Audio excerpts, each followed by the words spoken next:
بلوچستان میں امن و امان کی بگڑتی ہوئی صورتحال اور سابق رکن بلوچستان اسمبلی یاسمین لہری کے والد نور احمد کے مبینہ اغوا کے خلاف نیشنل پارٹی کے رہنماؤں کی جانب سے کوئٹہ میں پریس کانفرنس منعقد کی گئی۔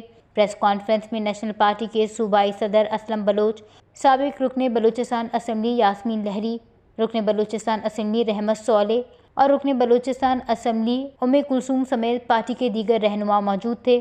اس موقع پر نیشنل پارٹی کے صوبائی صدر اسلم بلوچ نے کہا کہ بلوچستان میں امن و امان کی صورتحال دن بدن سنگین ہوتی جا رہی ہے، جبکہ پیر کی شب سابق رکن اسمبلی یاسمین لہری کے والد نور احمد کو ضلع کچی سے اغوا کر لیا گیا۔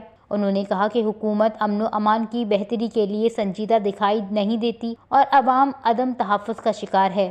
سابق رکن بلوچستان اسمبلی یاسمین لہری نے کہا کہ ان کے والد کا کسی سے کوئی ذاتی تنازع نہیں، وہ ایک بے ضرر اور شریف انسان ہے۔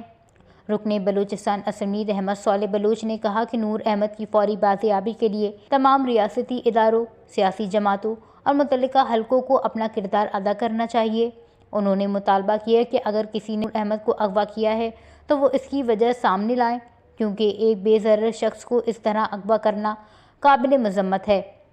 پریس کانفرنس کے اختتام پر نیشنل پارٹی کے رہنماؤں نے مطالبہ کیا کہ نور احمد کو فوری طور پر بازیاب کرایا جائے، بلوچستان میں امن و امان کی صورتحال بہتر بنائی جائے اور سیاسی رہنما سمیت تمام شہریوں کو مکمل تحفظ فراہم کیا جائے۔